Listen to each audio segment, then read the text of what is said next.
Bonjour et bienvenue à nos spectateurs. Aujourd'hui, donc, je suis en compagnie de Fabrice Soriot, chargé de mission copropriété au service d'urbanisme. Bonjour Fabrice. Bonjour Pour ceux qui Jessica. ne me connaissent pas, donc Jessica Jacobi-Quali, je suis en charge de l'animation du réseau professionnel Coach CoPro à l'Agence parisienne du climat. Donc l'Agence parisienne du climat, on est une association. On a été créé en 2011 à l'initiative de la ville de Paris pour traiter un peu tous les sujets liés au plan climat, air, énergie. Donc aujourd'hui, on aborde l'empiètement à Paris, mais on aborde en règle générale un certain nombre de sujets comme le changement climatique, comme le rafraîchissement urbain, les déchets et la qualité de l'air.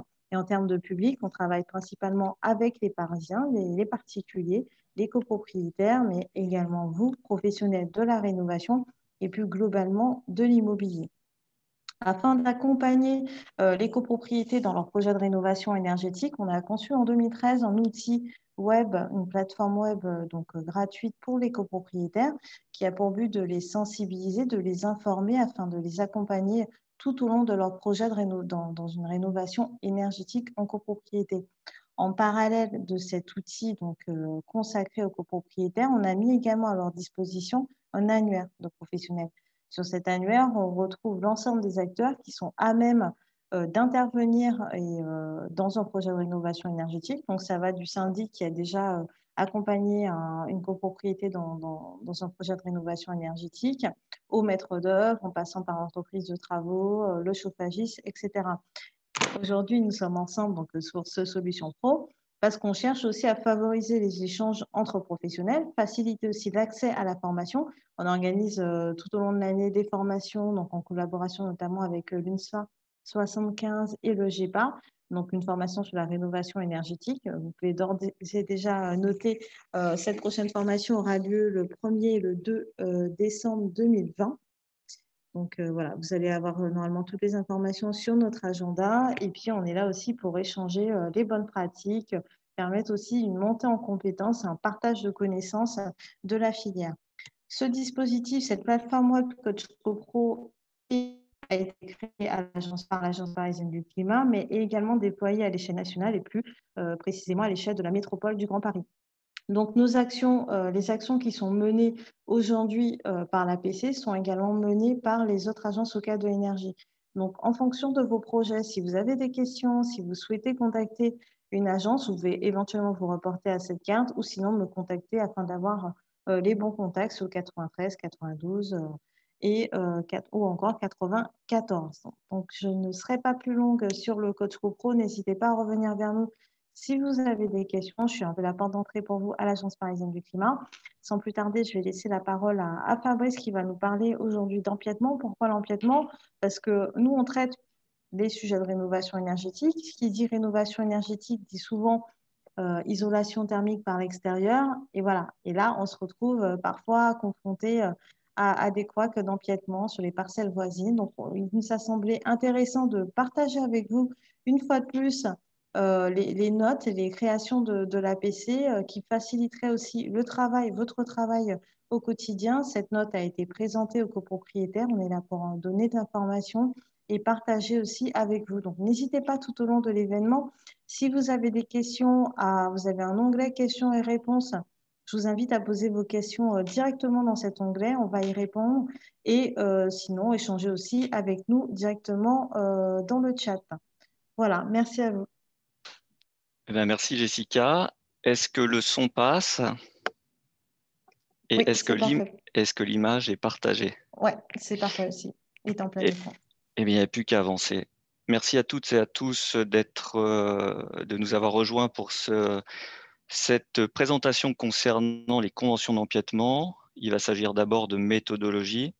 Et pour reprendre un petit peu ce qu'a dit Jessica juste avant, avec le souci pour l'Agence parisienne du climat d'accompagner les projets et notamment sur parfois les aspects qui ne sont pas forcément les plus sympathiques, mais qui sont impérieux dans la dynamique de rénovation énergétique, en l'occurrence aujourd'hui, de permettre des travaux d'économie d'énergie, et j'ajouterais de gain de confort, en toute saison d'ailleurs, puisque l'empiètement généralement est la conséquence plutôt d'une isolation thermique par l'extérieur, On peut également à la marge avoir d'autres projets.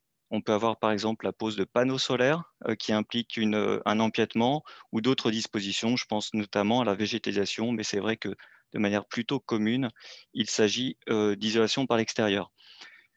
Je répète pas tout ce qu'a dit Jessica sur l'accompagnement que propose l'Agence parisienne du climat, mais je pense qu'il est bon de rappeler qu'encore une fois, nous sommes d'abord là pour accompagner les porteurs de projets sur une approche la plus méthodique possible qui, seule, permet d'avancer de la meilleure des manières et d'obtenir les meilleurs résultats.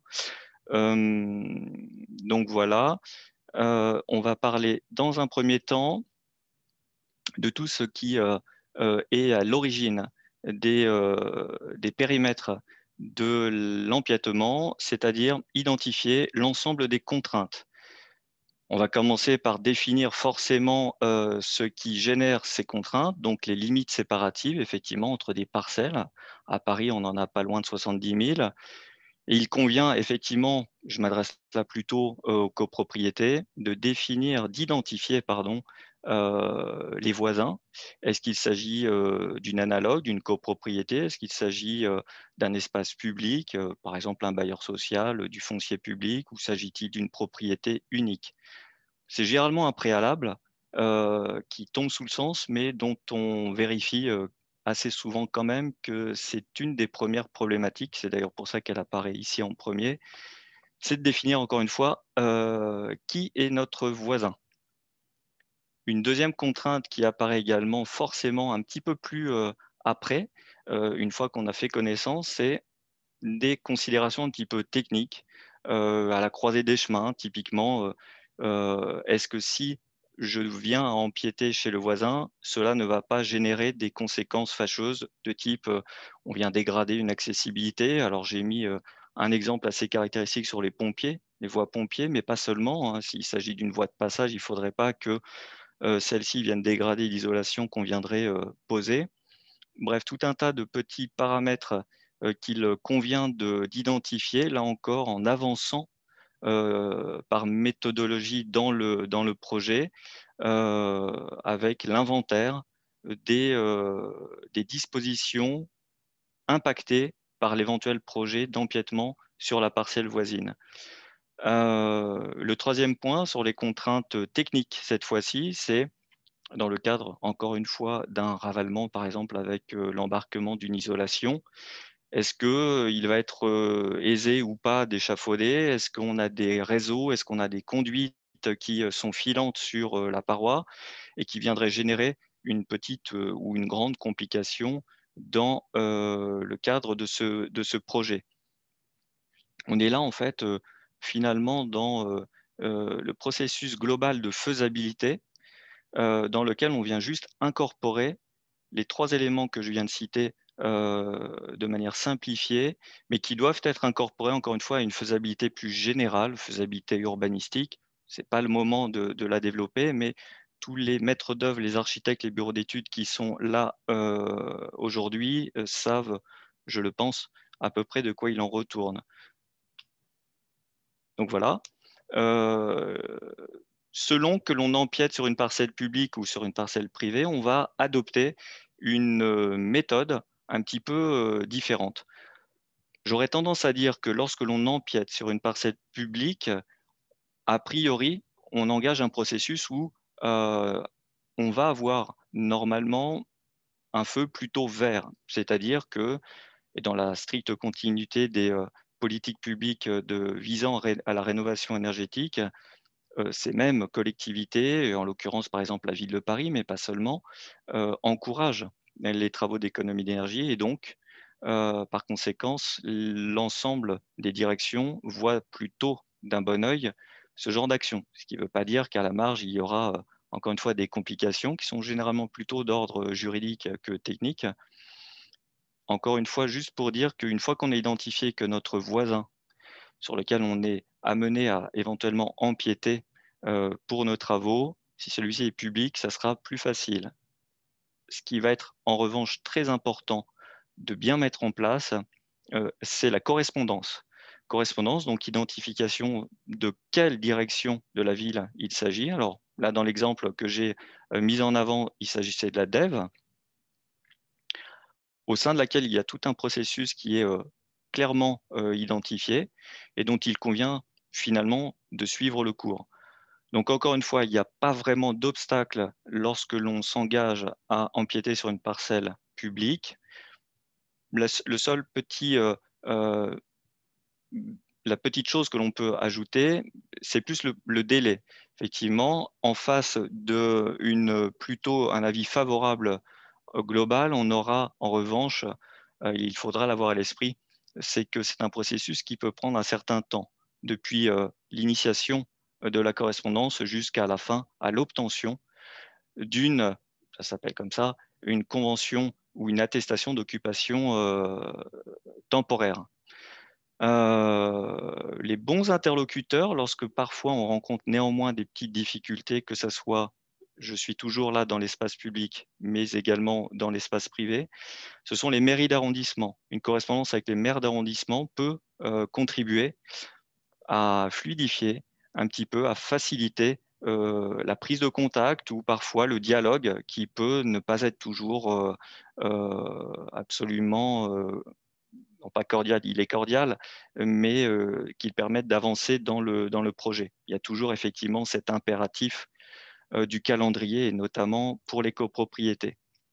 Je parlais là des espaces publics plutôt donc de la ville. On n'oublie pas qu'à Paris, il y a beaucoup de fonciers également d'autres acteurs publics. Je pense à la RATP, à la CNCF, à la Ouais, région. justement, on avait un Ah, commentaire pardon. donc, de Sofiane à ce sujet qui disait que la SNCF représente un foncier important à Paris et que ce n'est pas tout le temps évident d'obtenir un feu vert de leur part.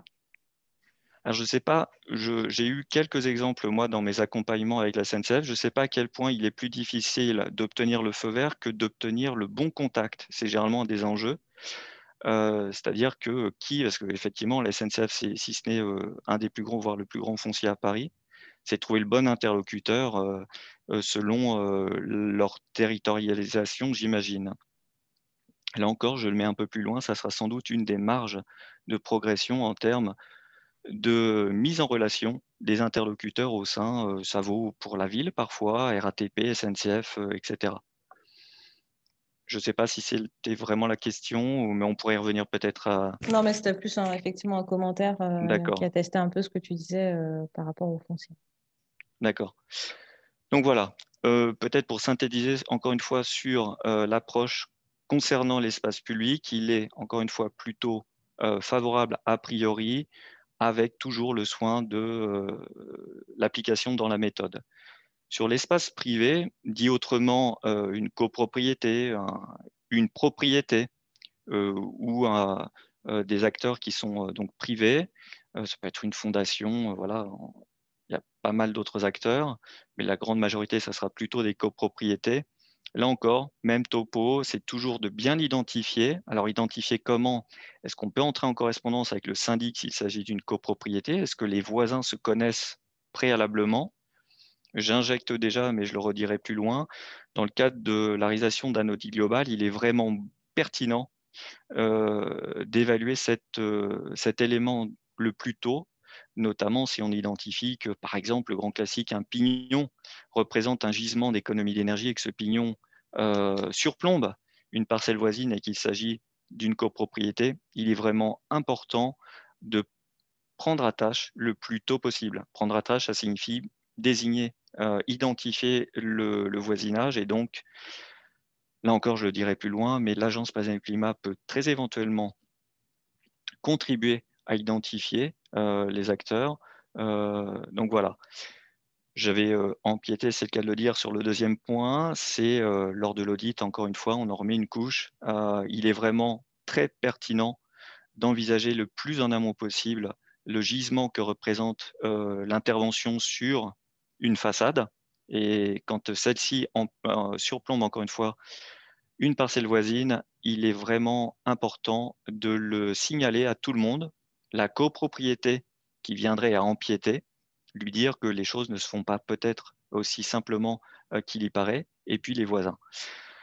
Euh, et effectivement également qu'il faudra envisager la chose à l'aune des finances, parce que lorsque l'on envisage d'empiéter chez le voisin, Je parle là surtout au maître d'œuvre en conception. Ça peut générer un surcoût lié à la consultation, au temps que l'on va passer à tirer le fil de vers qui devons-nous nous orienter pour prendre attache avec le voisin, éventuellement également le temps, et j'y viens un tout petit peu plus loin, qu'il faudra consacrer à la rédaction, même si on va le voir un tout petit peu plus loin, il y a des modèles qui existent. Donc, normalement, les surcoûts seront à la marge.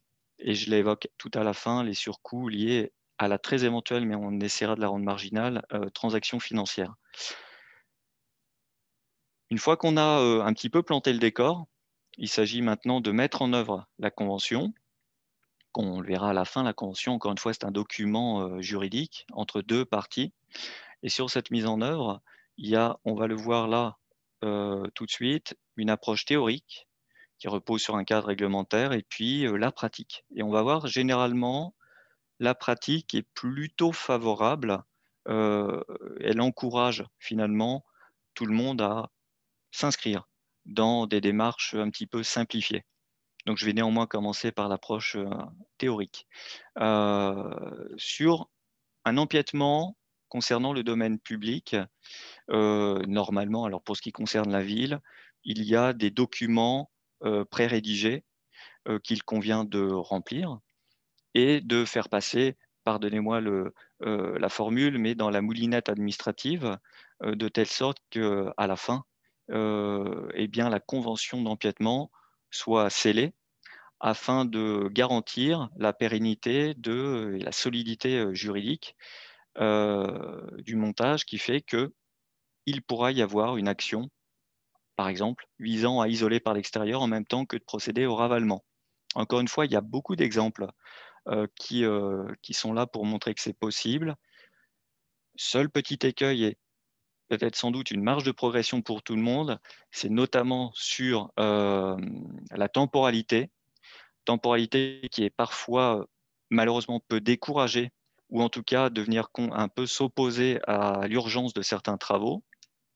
Donc là, il ne faut pas hésiter encore une fois de se servir de l'Agence parisienne du climat comme intermédiaire pour éventuellement essayer d'accélérer certains processus. Euh, et on le voit en pratique parfois quand même, on a des raccourcis qui peuvent être envisagés, encouragés, notamment pour, je parle là de la ville, certaines directions qui ont coutume de réaliser ce genre de rédaction de documents.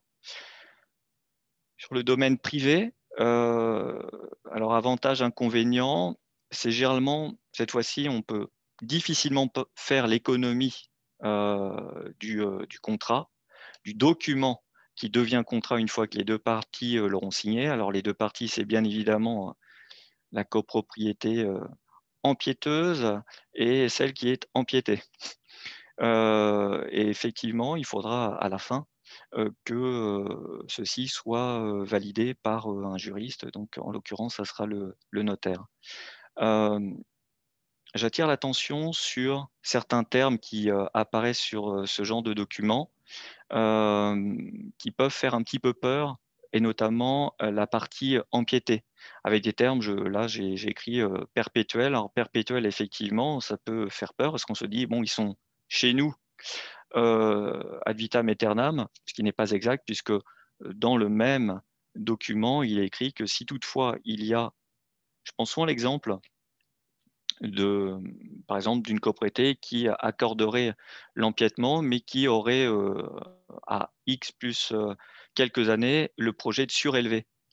Et donc surélever son bâtiment, ça impliquerait qu'il faudrait faire tomber l'isolation thermique par l'extérieur. Et bien tout ceci doit être réglé dans le document qui vient lier les deux parties, de telle sorte que le dépôt de l'isolation par l'extérieur reviendrait évidemment à la charge technique, financière, assurantielle de la partie qui était à la demande à l'origine. Donc, il faut absolument garantir, rassurer tout ce genre de considérations pour précisément faciliter la mise en place de ces conventions d'empiètement.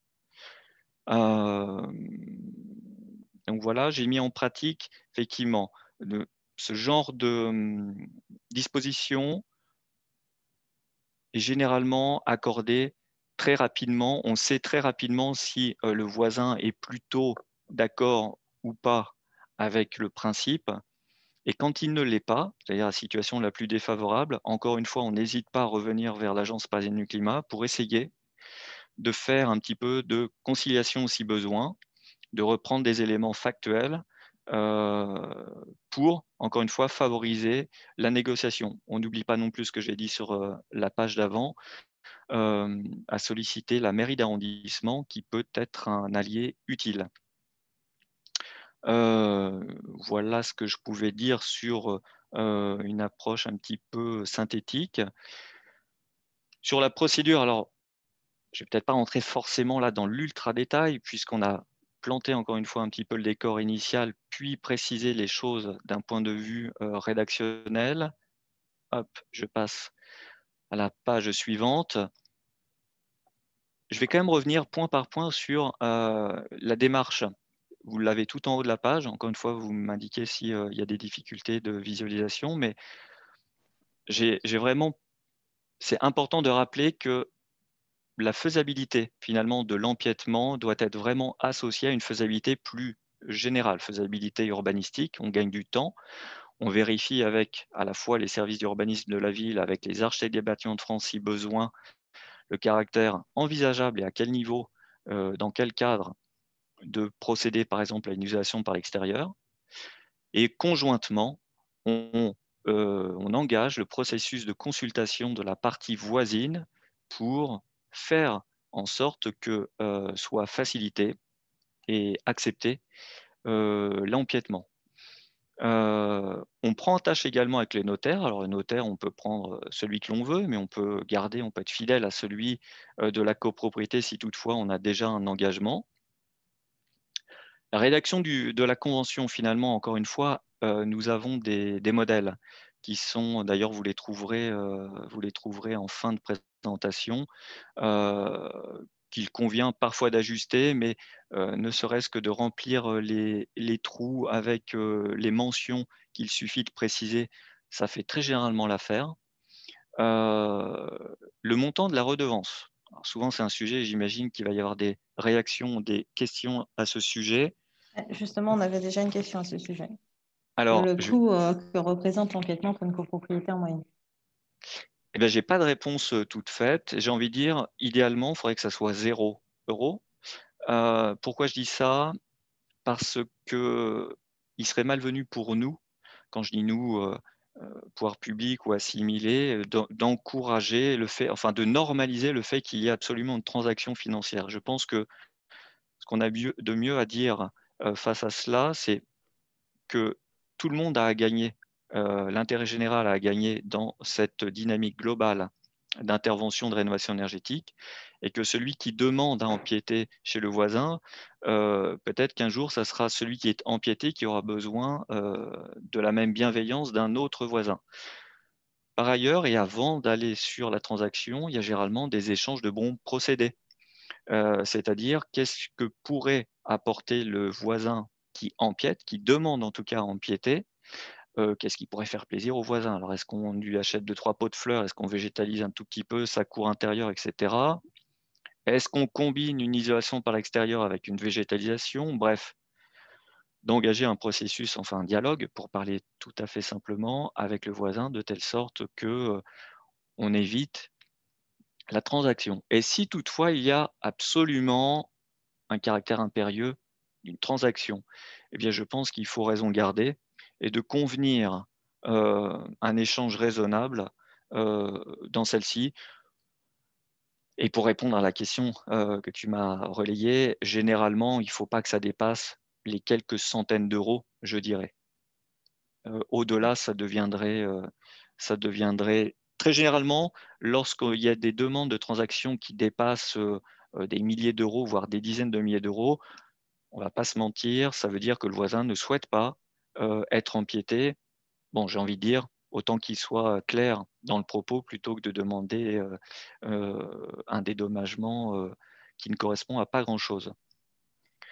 D'ailleurs, toujours dans le même registre de coûts, il y a Cécile Reynaud qui nous indique que sur le surcoût, il y a aussi des frais de notaire à prendre en compte, Alors, d'enregistrement, frais d'huissier éventuellement, alors et j'allais pas y venir. uniquement la Ouais. compensation avec au voisin. Alors tout à fait, il faut distinguer ce que d'un côté peut demander la partie empiétée comme transaction, dédommagement, on appelle ça comme on veut, et ce que impliquera de manière certaine le passage devant notaire pour avoir l'acte notarié et qui obéit tout simplement à une grille tarifaire et qui là est de l'ordre de quelques centaines d'euros. Il est proportionnel en fait à, à ce que va générer comme travail pour le, pour le notaire. Et là encore, peut-être qu'il y en a dans l'assistance. Il s'agit surtout pour lui d'apposer sa signature sur le document. Dit autrement, ça ne coûte pas, c'est anecdotique dans ce genre de financièrement par rapport au projet, ça sera anecdotique. Et pour revenir juste avant sur parfois ce qui est demandé par les parties empiétées. J'ai souvenir d'une copropriété, pardon, d'une propriété voisine, d'une copropriété qui allait être empiétée, qui demandait quelque chose comme 70 000 euros de compensation. Il est évident que c'était une manière de dire non. Euh, donc voilà, je ne sais pas si j'étais à peu près clair. Ouais. On va Euh, peut-être prendre quelques questions si tu es d'accord, ah qui sont ben, allons-y. encore sur à peu près la même thématique. Est-ce qu'on a des résolutions types disponibles pour le vote en AG de l'empiéteur et de l'empiété? Ouais, alors, pardon, je Parce dis qu'il y a oui, la mais convention ouais, dont on parle, mais il elle y a doit être aussi. attachée, en fait, on peut la rattacher aux travaux. J'y viens un peu plus loin. Il va y avoir de la même manière le lien entre la règle de vote associée à la demande, qui n'est pas la même selon que l'on empiète ou que l'on est empiété. Donc ça, encore une fois, on a le caractère un petit peu juridique du Code de la copropriété qui vient un petit peu nous apporter la lumière sur la manière dont on doit s'y prendre au niveau de du vote, pardon, des résolutions. Et pour ce qui est de l'embarquement, euh, de l'empiètement, on peut dissocier les résolutions, on peut les associer. En réalité, il y a, en tout cas moi, de mon côté, j'ai pas trouvé de règles totalement claires et avérées là-dessus d'un point de vue juridique. Je pense que c'est comme toutes les résolutions, plus elles sont simples et plus elles sont claires, et plus elles seront faciles à apprécier, et donc on votera en connaissance. Un petit Avec peu comme peut-être une communication aussi en amont concernant le exactement, projet. Et j'allais y venir, c'est comme à peu près tout pour la copropriété, c'est plus on aura préparé en amont avec la consultation en interne des copropriétés de toutes ces questions-là, plus le jour J de l'Assemblée générale, il sera facile pour les copropriétaires, avec leur souveraineté, de voter en pleine connaissance. ok. Euh, Peut-être du coup je déroule un tout petit peu, mais grosso modo, la règle de vote est plus souple pour la partie qui empiète que pour la partie qui est empiétée. On pourrait dire que c'est un tout petit peu normal. Double majorité lorsqu'on est empiété et majorité absolue, voire majorité simple lorsque l'on empiète. Encore une fois, lorsqu'on est du côté qui empiète, on a toutes les bonnes raisons de croire que les choses vont se passer à peu près naturellement. Et comme tu l'as bien dit, Jessica, juste avant, surtout si on a bien préparé en amont. C'est encore plus vrai pour la partie empiétée. Il faut, si j'ose dire, qu'elle joue le jeu. Et elle jouera le jeu d'autant mieux qu'elle a été préparée avec les consultations en amont depuis tout ce que l'on a dit depuis le début de la présentation, et notamment euh, s'il s'agit de copropriété à copropriété, bonne correspondance, bonne entente entre les syndics, bonne correspondance entre les architectes de copropriété s'il y en a, les entreprises, représentants des conseils syndicaux. Bref, on est en plein dans la partie qui est à haute valeur, si je puis dire, humaine, dans les correspondances, dans les échanges et dans la bienveillance.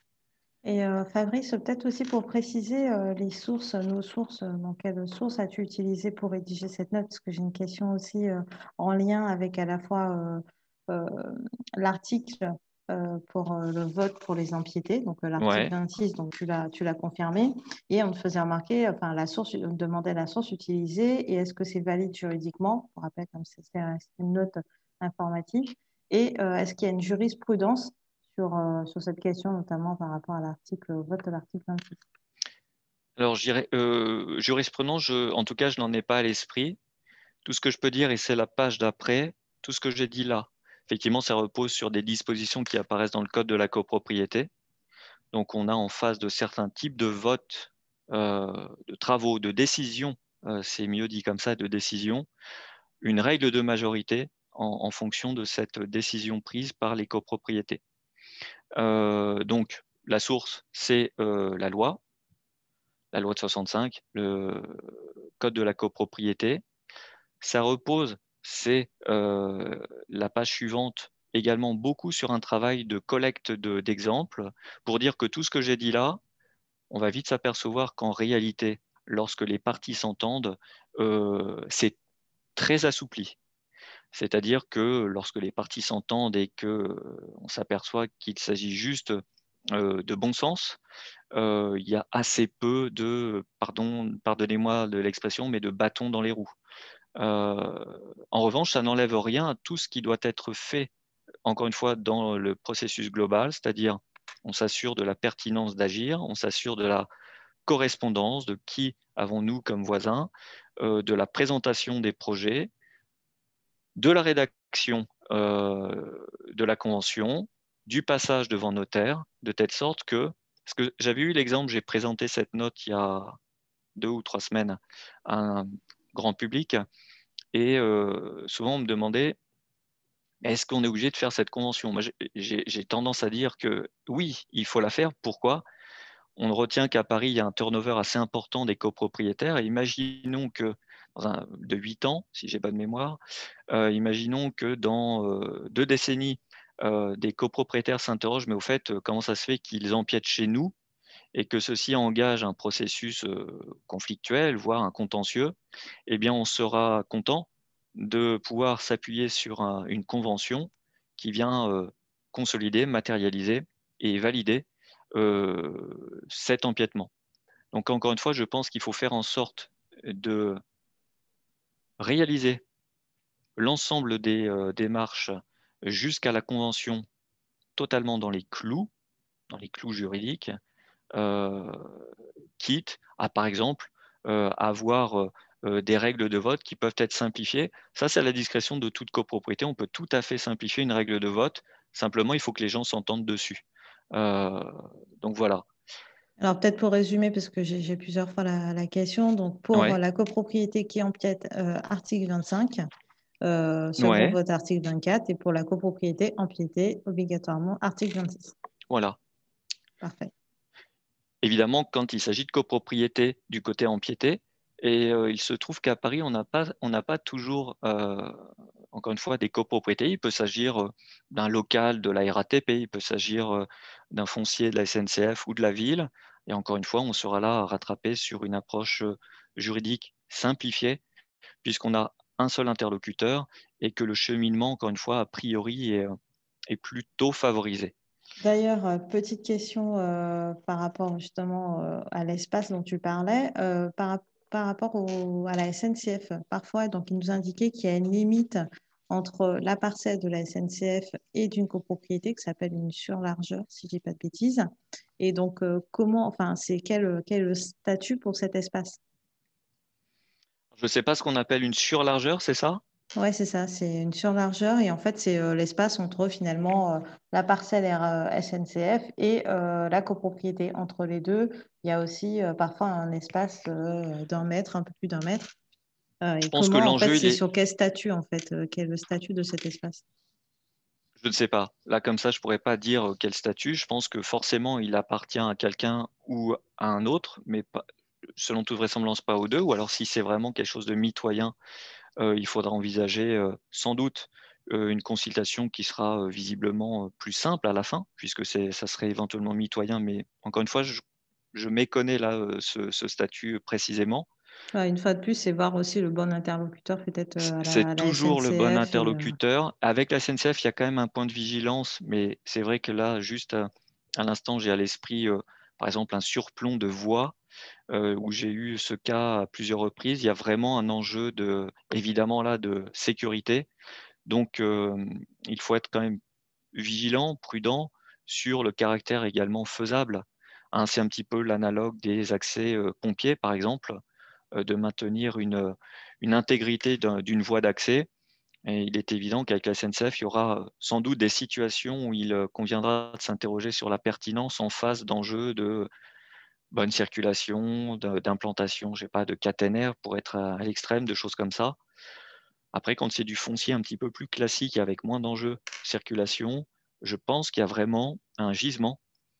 Et précisément d'ailleurs, puisque généralement dans ces zones-là, il y a un petit peu moins d'enjeux patrimoniaux.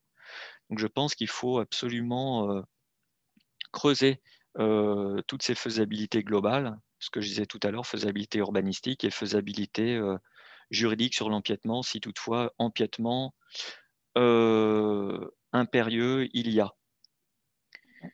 Peut-être pour finir sur cette page, les points que j'ai mis un tout petit peu en gras, et ça rejoint ce que nous disions tout à l'heure sur le fait d'anticiper la mise au vote des résolutions en Assemblée générale.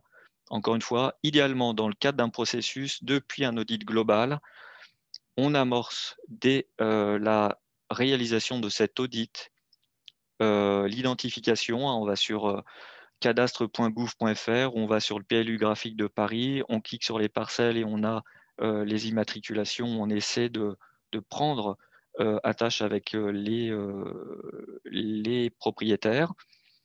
On vient se rapprocher de l'Agence parisienne du climat, vous me direz, c'est toujours le cas pour tous ces processus-là, mais encore plus là, s'il y a besoin, s'il y a blocage et besoin de lever le voile sur les interlocuteurs, et puis toujours également les professionnels, que ce soit la partie privée, les architectes, les maîtres d'œuvre en général, les syndics, et puis l'administration également qu'il faut pas oublier. Tac. Le suivi de l'empiètement, alors effectivement, là aussi, c'est pas mal d'anticiper, pardon, un petit peu à la manière de tous les chantiers lorsqu'on monte un échafaudage, pour utiliser une image un petit peu parlante pour tout le monde. Un huissier pourrait réaliser un état des lieux avant-après. Ça aussi, avec l'expérience personnelle, professionnelle, je peux que encourager à valider cette étape-là. Ça évite parfois de douloureuses expériences. C'est pas mal d'avoir cette petite photo avant-après, comme ça on vient sceller et garantir qu'il n'y aura pas de dérive possible sur la livraison du chantier, des travaux. Le géomètre expert, il peut être utile, mais il n'est pas impérieux. Encore une fois, c'est surtout sur les parcelles elles-mêmes. Là, on n'oublie pas qu'on n'est pas en train d'acquérir du terrain. On demande à bénéficier d'une servitude d'empiètement, ce qui n'a absolument rien à voir. On n'est pas en train d'étendre d'un côté une parcelle et de la réduire de l'autre. On empiète en demandant juste l'autorisation. Et les modalités d'intervention, là encore, c'est plus le souci entre la maîtrise d'ouvrage et la maîtrise d'œuvre, afin de permettre là aussi une appréciation de comment on va intervenir, comment on s'y prend, le temps du chantier, là encore pour tranquilliser notamment la partie empiétée sur, c'est pas parce qu'on met des échafaudages chez vous le temps de travaux, d'ailleurs que ce soit avec ou sans empiètement, que l'on va tout abîmer, par exemple. Je sais pas s'il y a non, il n'y a pas de peut-être pas de réaction là-dessus. Non, pas tout de suite. Après, Ok, on a quelques questions, mais je te laisse finir parfait. et on prendra les questions là.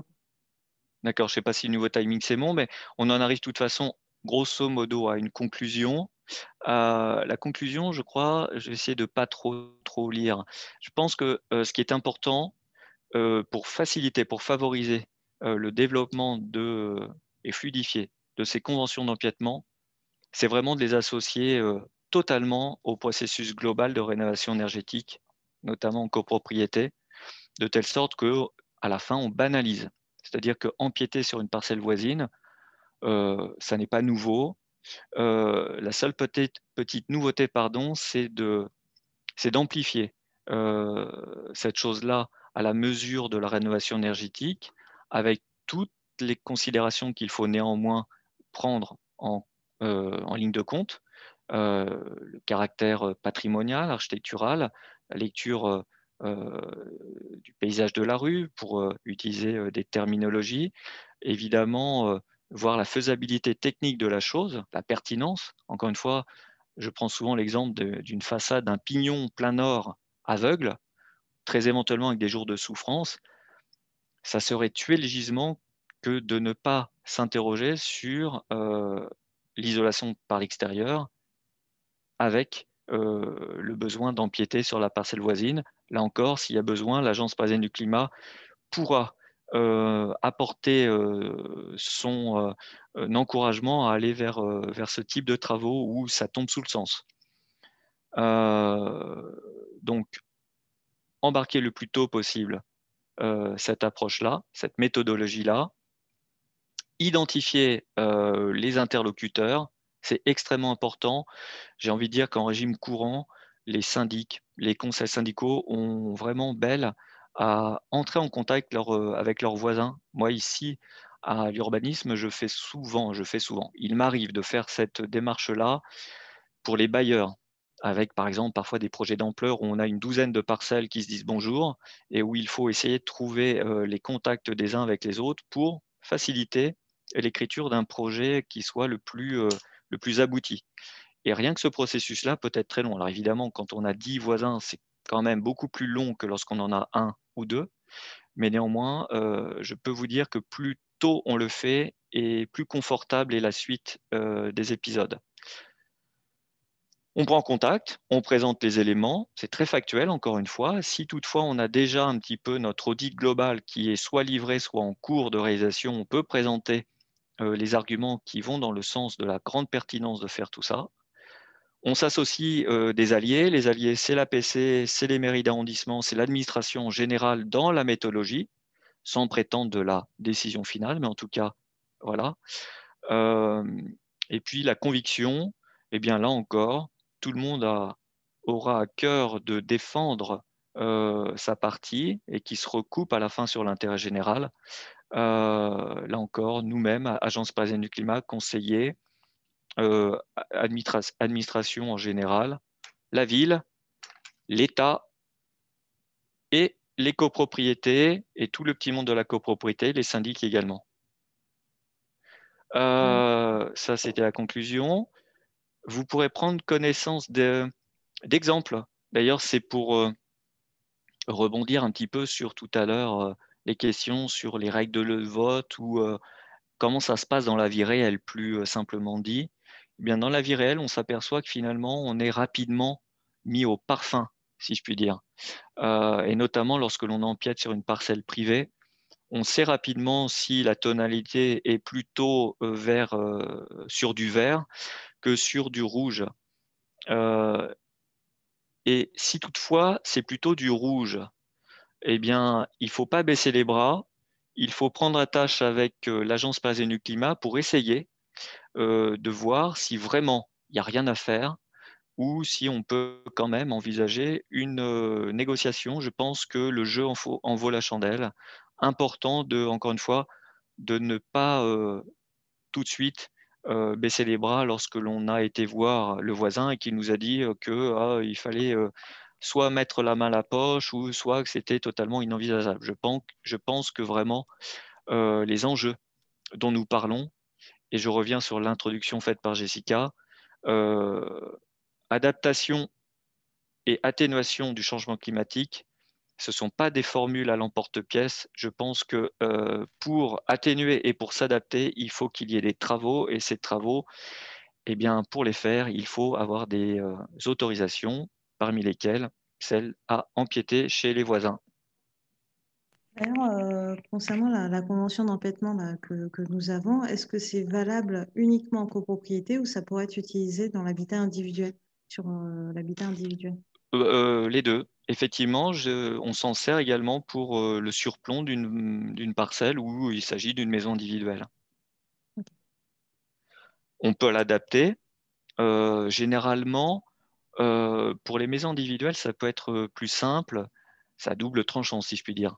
Dès le début, j'ai souvenir d'une adresse que je vais là taire parce que ça sert peut-être pas à grand-chose de l'évoquer précisément, mais où il y avait vraiment à peu près tous les bénéfices pour tout le monde à empiéter sur une maison, enfin sur une parcelle, pardon, où se situe une maison individuelle, qui ne voulait à peu près rien entendre. Et là, tout le monde y a été vraiment de bon cœur jusqu'à la mairie d'arrondissement. Et malheureusement, ça n'a pas été suffisant pour convaincre. Mais je tenais à dire quand même, pour rester sur une note positive, c'est que les trois quarts des situations où il y a demande d'empiètement, en tout cas moi de mon côté, il y a une validation. C'est-à-dire qu'il y a quand même une majorité de cas où c'est validé, pour une minorité où ça ne l'est pas. Ah, donc effectivement, hein, il y a ce modèle-là, un modèle pour une servitude. Encore une fois, on peut la modifier, on peut l'adapter. Le plus important, encore une fois, c'est de la consolider et de passer quand même devant le notaire. Comme ça, nous sommes tout à fait tranquilles. Euh, On peut très éventuellement s'attacher également les services de l'ADIL, si toutefois on a peut-être besoin d'un petit éclairage dans l'adaptation vis-à-vis de la parcelle qui est empiétée et qui aurait une exigence particulière. Euh, voilà, je pense que encore une fois, le but, il est de mettre le pied à l'étrier afin d'avancer. Et je crois Alors qu'on a après fait. aussi, concernant Ouais. cette convention de mémoire, tu me corriges, il s'agit d'une convention que nous avons rédigée afin d'aider les deux parties, notamment deux copropriétés, à se mettre sur le même terrain d'entente. Mais est-ce que ça a une valeur juridique ou est-ce qu'il faudrait que ce soit complété? Parce qu'on a eu Non, ça on a c'est une totalement. question. Alors euh, ouais, ouais, vas-y. du moment que le notaire signe à la fin, ça a force de loi, le document est validé. Donc, Pour rép- oui, donc si le notaire estime que c'est pas suffisamment complet, il peut ajouter bien évidemment il, des il passages peut, afin de rendre ce dernier. ouais. Euh, j'ai peut-être perdu juste le fil de ce que tu disais juste avant. Ouais, non, Non, c'est. oui, pardon, Ouais. le modèle qu'on a là sous les yeux, c'était en toute transparence, c'est un modèle qui est entre les mains de la DLH. C'est la DLH qui a dû rédiger ce modèle-là, il n'y a pas loin d'une décennie. Tout ça pour dire que le temps a passé et que ce modèle a été utilisé, il a été également adapté dans certaines situations, mais que visiblement il a traversé le temps et qu'il est toujours recevable. Ok, donc ce sera au notaire de préciser si jamais la convention n'est pas suffisamment complète. Et est-ce qu'on a Ça d'autres peut être les types syndics parfois qui mettent également aussi un des petit peu mentions du leur sur, voilà, sur ok. des mentions, comme tu dis, qui pourraient. Et est-ce on a plusieurs conventions, parce que là, c'est des conventions type en fonction empiètement public, privé ou privé. Alors, c'est ce que je disais. Hop là, je remonte en amont. On était. On était en page 4 du document, notamment. Alors, il y a des directions de la ville, je pense notamment à la DEV, qui a ses propres documents et plus que cela, un processus en interne qui va du recueil de la demande jusqu'à la validation finale qui passe devant le Conseil de Paris. Je ne suis pas rentré dans le détail vraiment des processus parce que il y a la volonté interne à la ville, autant que possible, de peut-être contribuer à faciliter, à fluidifier, à simplifier, à raccourcir ces processus-là. Un des enjeux, c'est notamment d'avoir une homogénéité de traitement parmi toutes les directions. Alors la dev, le grand classique, c'est surplombage, le grand classique, surplomber par exemple un espace vert, évidemment, un cimetière.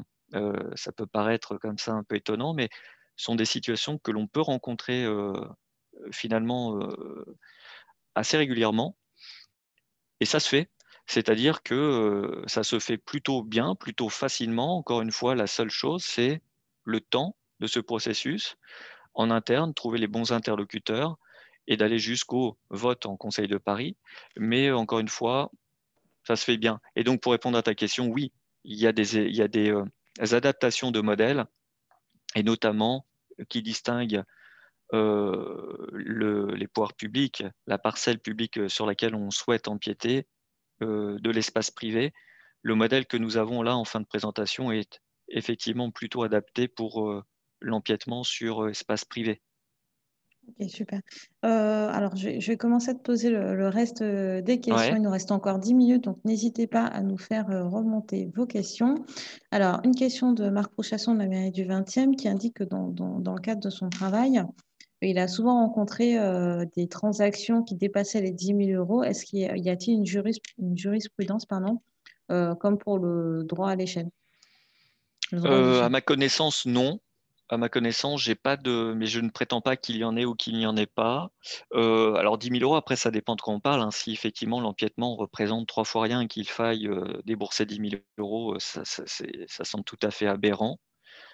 Encore une fois, l'appréciation moi que j'ai de ce genre de situation, c'est que la partie empiétée est plutôt défavorable. Et c'est de s'interroger peut-être sur ce qui motive ce niveau de compensation.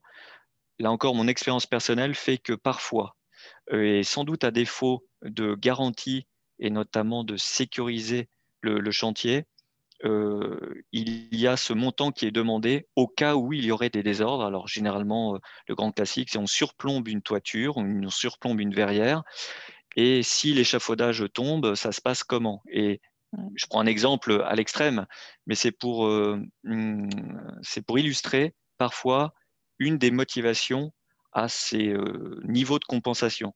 Donc peut-être qu'il conviendrait de rembobiner un tout petit peu l'histoire pour voir les situations précises qui ont motivé ce niveau de demande de compensation.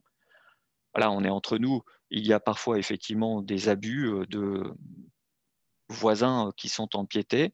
Parfois, il faut avoir la lucidité de dire que la compensation n'est pas si folle que ça. Peut-être qu'il conviendrait à la partie qui demande à empiéter de venir consolider d'un point de vue assurantiel, d'un point de vue de présentation des travaux, de telle sorte qu'en face, ils viennent réduire la compensation, quitte à aller jusqu'à zéro. D'ailleurs, tu anticipes peut-être un peu la prochaine question, mais quel serait le bon ratio économique entre l'enjeu d'économie d'énergie et les frais globaux de convention? Et par ailleurs, si l'empiéteur a la charge financière de la dépose en cas de travaux ultérieurs d'agrandissement sur élévation de l'empiété, ne faut-il pas inclure ce poste dans le bilan financier global de l'opération? Je vais commencer par la deuxième question. Je ne suis pas sûr de ça quand même parce que je pense que ça pourrait inviter à se dire que la finalité, c'est quand même la finalité est temporaire. En gros, on attend on va déposer. Encore une fois, il faut prendre, je crois, un tout petit peu de hauteur, la distance. On est dans un processus global. Alors, il se trouve là à Paris, mais à l'échelle encore plus générale en France, dans un mouvement de ce que l'on appelle rénovation énergétique. Voilà pour la terminologie. Et ça, c'est pas pour un temps court, ça va être pour un temps long. On est parti pour longtemps à cela. Et je crois que il faut aussi que l'on contribue à travers les petits éléments, les petites briques que l'on met en place, en l'occurrence là ce matin, cette présentation, de plutôt encourager une vision à long terme plutôt qu'une vision à court terme. Peut-être, pardon de répondre, enfin pardon, je préfère répondre de cette manière-là. Euh, et pour la première question, pardon, je l'ai un tout petit peu perdu, C'est quel mais est le bon ratio économique entre voilà, l'enjeu ok. d'économie d'énergie et les frais globaux de convention? Bah, j'ai envie de dire, on pourrait presque faire la transposition avec le décret royal sur son quatrième niveau de dérogation, c'est-à-dire identifier l'aberration économique. C'est-à-dire que si finalement les économies, pour ne parler que de ça, c'est-à-dire que j'écarte le confort que l'on ne mesure précisément que de manière subjective, si on regarde juste les choses à l'aune des euros, bah, on a vite fait deux colonnes sur lesquelles on compare le surcoût de, de la compensation par rapport aux économies d'énergie. À partir du moment où ça devient supérieur, eh bien on pourrait se dire que ça ne vaut pas, que le jeu n'en vaut pas la chandelle. Mais encore une fois, je pense que ça serait trop vite éteindre l'enjeu principal qui est le confort. Je parle là également en toute saison, on parle de plus en plus, ça va devenir de plus en plus important, le confort d'été notamment. Et lorsque l'on vient réaliser un ravalement, il est vraiment aujourd'hui de plus en plus pertinent de s'interroger sur la bonne idée d'isoler par l'extérieur, et pas seulement de végétaliser, bref, des opérations qui embarquent un peu plus que le seul ravalement, quitte à, évidemment, qu'il y a de nombreuses situations où il y aura un ravalement simple, mais je pense qu'il y aura également toutes les situations où il est pertinent de conjuguer rénovation énergétique et qualité architecturale impliquant un empiètement qu'il faudra vraiment avoir soin de bien conduire. Donc, encore une fois, de dépasser la seule lecture financière qui dit qu'il me faudrait 70 ans pour amortir le surcoût de ma transaction et de mes travaux. J'ai dit 70 ans de manière arbitraire, hein. Et est-ce que la copropriété empiétée peut avoir des exigences d'aspect? Alors, elle peut, mais j'ai envie de dire que l'entité qui va avoir le plus d'exigences, ça va être l'administration. Ça va être à la fois les services d'urbanisme de la ville qui vont venir apprécier le projet à l'aune du règlement, du PLU, plan local d'urbanisme, également les architectes des bâtiments de France, pardon, au niveau du code du patrimoine. Et c'est là où il y a aussi un enjeu, je crois, pour nous, une force à mettre en avant, c'est qu'on peut conjuguer tout ça, on peut trouver des compromis. Et je vais commencer par celui qui peut-être n'est pas le plus favorable pour l'énergie qui serait, on va se contenter d'un ravalement simple. Eh bien, on le fera, mais on le fera bien d'ailleurs au passage. Ça, c'est une bonne idée. Et puis quand on peut venir avec le gradient qui nous est permis d'appliquer une isolation en même temps que de procéder à l'embellissement, au ravalement, au maintien, à l'entretien de la façade, il faudra absolument pas s'en priver. D'ailleurs, j'en mets une toute petite couche sur la faisabilité globale. Il est important, puisque là, on s'adresse ce matin, je crois, surtout à des maîtres d'œuvre, en tout cas, il y en a une bonne partie, de procéder vraiment à des réunions de faisabilité avec les services d'urbanisme d'un côté, les ABF de l'autre, de telle sorte qu'à la fin, lorsqu'on viendra déposer la demande d'autorisation d'urbanisme, ça ressemble plus à une formalité qu'à un parcours du combattant. Ça, c'est très important. Et d'ailleurs, ça va impliquer que l'on embarque également dans ce temps-là tout ce qu'on a dit avant. Donc, je ne le répète pas dans le détail, mais consultation des parties prenantes, conciliation, conviction, présenter les avantages. Peut-être pour répondre également à ta question, ça peut être bienvenu si on écoute, si on prête attention aux exigences de la partie empiétée, c'est voilà, qu'est-ce qui vous ferait plaisir? Plutôt qu'une transaction, encore une fois, je prenais l'exemple des pots de fleurs parce que c'est des choses que j'ai vues en vrai. Eh bien, on met des beaux pots de fleurs, où on plante deux, trois arbres si toutefois il y a de la pleine terre dans une cour intérieure. On conjugue tout ça, on marie tout ça et à la fin, les parties et l'intérêt général, ils gagnent. Eh bien, deuxième question. Est-ce que la notion de bon entretien du pignon isolé, en évoquant par exemple une périodicité de ravalement, peut entrer dans une clause, en fait, comme clause dans la convention pour l'empiété? Non, je vois pas pourquoi. Je vois pas sous quel angle. En fait, je crois que tout à l'heure, il y a quelqu'un qui a abordé le tour d'échelle. Je crois que c'est comme ça que ça s'appelle précisément, ou le droit d'échelle, mais je crois que c'est le tour d'échelle, le vrai nom. Euh, à partir du moment où on a une façade qui surplombe une parcelle voisine et que en face de cela, on a des textes de loi qui nous disent qu'on doit maintenir dans un bon état, pour plein de bonnes raisons, toutes les façades et pas seulement les façades qui donnent sur la rue, euh, eh bien, la propriété voisine doit permettre le bon entretien. Et si toutefois elle ne le fait pas spontanément, ça se termine, si j'ose dire, au tribunal, mais administratif, si je ne dis pas de bêtises, le tribunal administratif. Ok. Et dernière question, est-ce que tu es au courant d'une réflexion pour légiférer sur les empiètements, comme pour les fenêtres lors des ravalements avec IKEA? Non, j'ai pas connaissance de ça. Je sais quand même qu'on touche quelque chose de constitutionnel, ça s'appelle la propriété privée, et que souvent c'est un enjeu. Alors typiquement d'ailleurs, alors à Paris, on est peu concerné par cette application, mais application pleine du décret royal, le décret 711 de 2016. Encore une fois, parmi les dérogations, et je ne vais citer que celle-ci de ce décret, pardon, c'est précisément des servitudes et notamment de propriété. C'est-à-dire que si un voisin, au seul motif de refuser d'être empiété, ne souhaite pas qu'il y ait une isolation de fait qui vienne déborder chez lui, eh bien, on ne pourra pas l'obliger. Donc je pense que, et je ne suis pas juriste de métier, je pense que s'il y avait vraiment une évolution euh, à, à faire, ça serait au niveau constitutionnel, mais là je pense que ça serait des juristes qui viendraient confirmer ou infirmer ce que je viens de dire. Ok. Bah, écoutez, merci Fabrice pour l'ensemble de ces éléments. Merci à vous d'avoir participé à cet événement Solutions Pro. Donc, la présentation vous sera envoyée dans les jours à venir. Pour rappel, pour vos collègues qui n'ont pas pu participer, vous pouvez directement aller sur notre chaîne YouTube. Vous allez retrouver l'ensemble de nos présentations, de nos événements en ligne.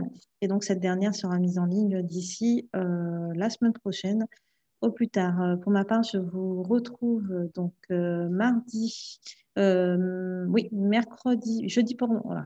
Je vous retrouve, un, deux, trois, jeudi prochain, et on va parler ensemble de ventilation. N'hésitez pas à vous inscrire directement depuis l'agenda de l'Agence parisienne du climat sur le site de l'Agence parisienne du climat. Donc, merci encore Fabrice, merci à vous d'avoir participé à cet événement et puis je vous dis à la semaine prochaine. Merci, bonne journée, au revoir.